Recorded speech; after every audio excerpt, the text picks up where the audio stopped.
on? It's Ash here coming at you today in Clash Royale. Balance changes, announcements at least, are here, baby. This is following the announcement that we will be receiving monthly balance changes on the first Monday of every month, coinciding with the seasons. This was very welcome news to me. I'm curious how you guys feel about it. I think that the majority of the community is really a big fan of having monthly balance changes. I'll add the caveat, as long as they don't go too far. I wouldn't be expecting to see 8+ cards every balance round.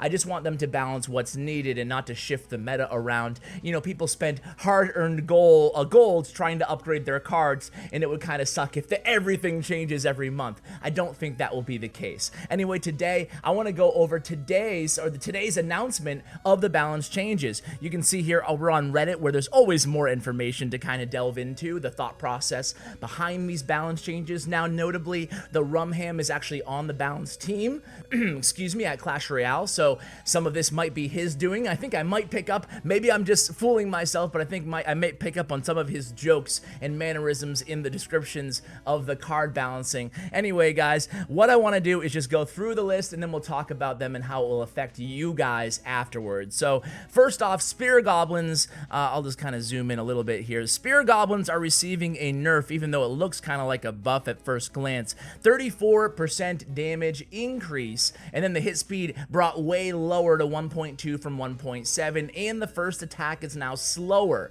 So all that combined means they're a little bit stronger in terms of every single spear they throw, but they'll no longer be able to throw that first spear. Musketeers, for example, will be able to kill them without getting hit first with a spear.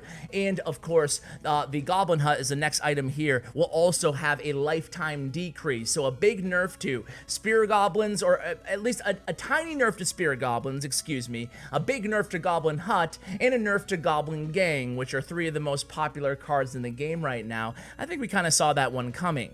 Moving on, we have the Mega Knight, or the spawn speed. I did mention that, the Goblin Hut, guys. It's just going, because the goblins are so much stronger, I think this compensates to kind of mitigate for that, and it's also a little nerf too. The Mega Knight, the Mega Knight. We finally see a buff to the Mega Knight, guys. 23% area, or jump spawn damage, excuse me, in the area damage of his stomps, or his fist pumps. What is he doing? What is that move? But the fans want to see it. The area damage -7.5. So we saw Mega Knight took a pretty big hit, a really unprecedented nerf. 3 balance updates ago now.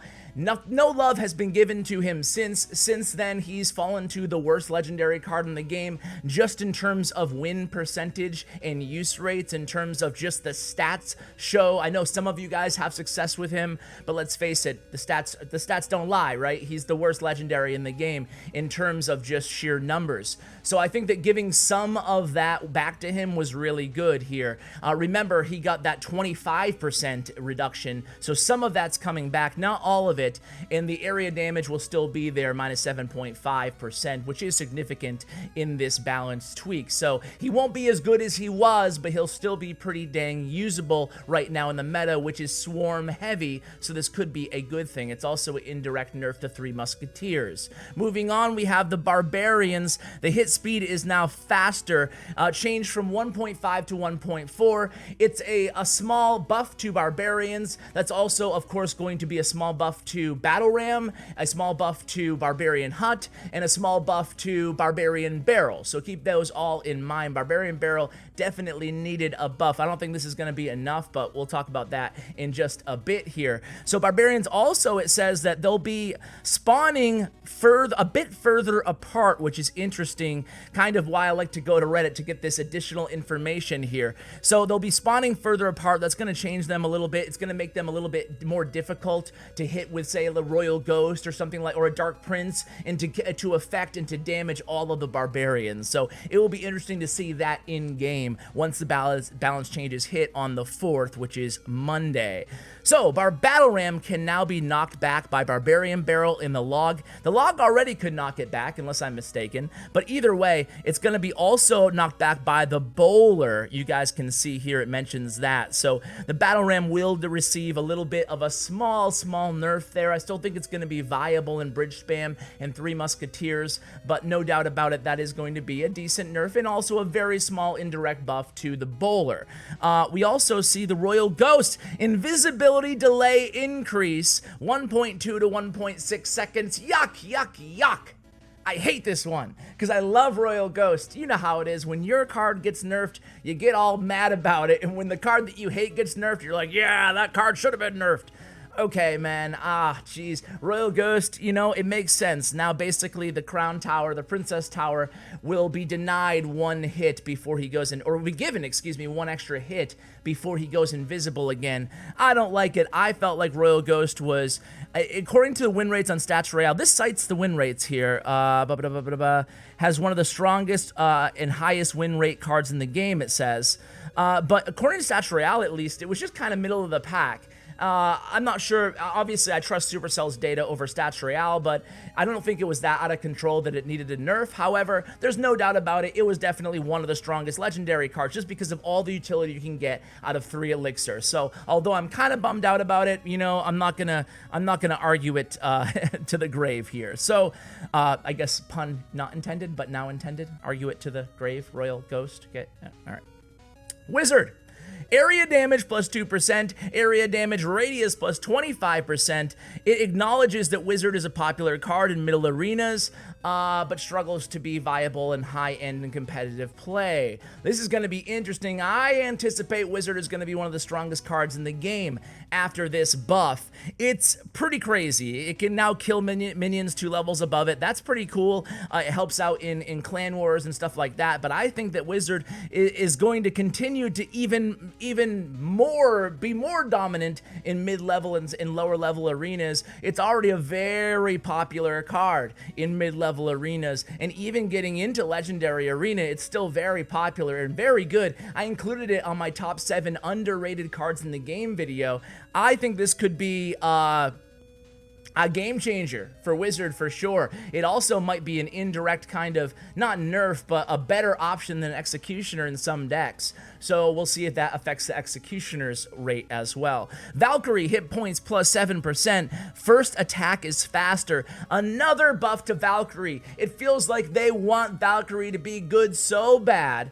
And I remember Clash of Clans about 2.5 years ago, the same thing happened. They kept buffing her and buffing her and buffing her until she was incredibly OP all of a sudden. I'm not sure if this will be the balance change where that happens, but I do feel like we're going in that direction with Valkyrie. I don't think she's ever gotten a nerf. I think it's just been buffs and buffs and buffs and buffs and buffs. This could be the time with 7%. You can see she now has more HP than both of the princes, and a first attack faster is very significant, very significant. It's gonna get her down there and boom, she's already in that whirlwind motion. And then last but not least, we have Ice Golem hit points minus 5%. It's a very small nerf to Ice Golem. I still anticipate Ice Golem probably being the strongest card in the game, just given the kiting potential, the Ice Vortex, and just all the abilities, cycle abilities it has for 2 elixir, and soft glass tank abilities it has for 2 elixir. It's just unmatched right now, unrivaled in the meta. So what do I think of these changes as a whole? Overall, I'm a big fan. I think everything that they balanced is dead on in terms of things that I agree with the caveat of maybe Wizard and Royal Ghost and Valkyrie, right? I think that maybe the Valkyrie and the Wizard buffs might be a little bit too far, and maybe the Royal Ghost buff, nerf, excuse me, was unnecessary, but time will be the true judge of that. I really want to talk about cards that I had on my list that weren't on this list. Notably, let's talk about the 4 cards that were on the Clash Royale banner that they kind of sent out to notify us of monthly balance changes. And it was Zappies, Magic Archer, Rascals, and what was the last card? Help me! Barbarian Barrel. So I'm surprised that none of those got touched. Barbarian Barrel, I think, could have used a bigger nerf than just a small hit speed increase of the Barbarian. I would like to see Barbarian Barrel maybe even a little bit bigger so that horizontally it takes up more space, even if vertically it can't hit that Princess Tower. It kills more troops on its path. On top of that, I do think that Magic Archer has the highest, one of the highest win rates, second to Goblin Hut right now in Grand Challenges, even though the use rates are very low. low at 4.5%. The win rates are 79%. It just proves that Magic Archer is a really good card in the right hands. It's a high skill cap card. I'm no good at using Magic Archer, but some people with a lot of practice or skill are. So I think I'm happy with Magic Archer. I'm also happy with Zappies. But Rascals, I'm surprised that Rascals didn't get a small nerf. I think that Rascals are just so incredibly game-changing in terms of their strength. They bait out big spells and little spells, which is incredibly unique. They still have a lot of value after you bait out their small spells, such as Log. You still have the boy Rascal. If it's Zap, you still have all the Rascals still left alive.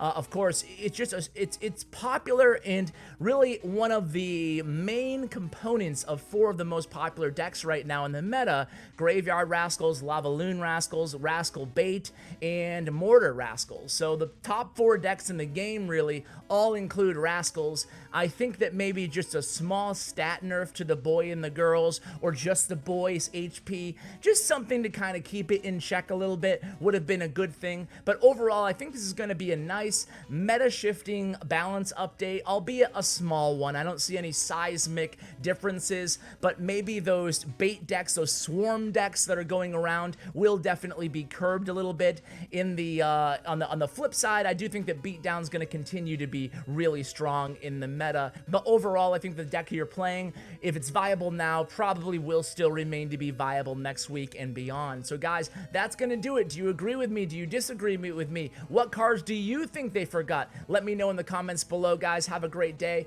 Thank you so much for watching. Huge shout out to Bren Chong, my YouTube partner. And as always, take care, guys.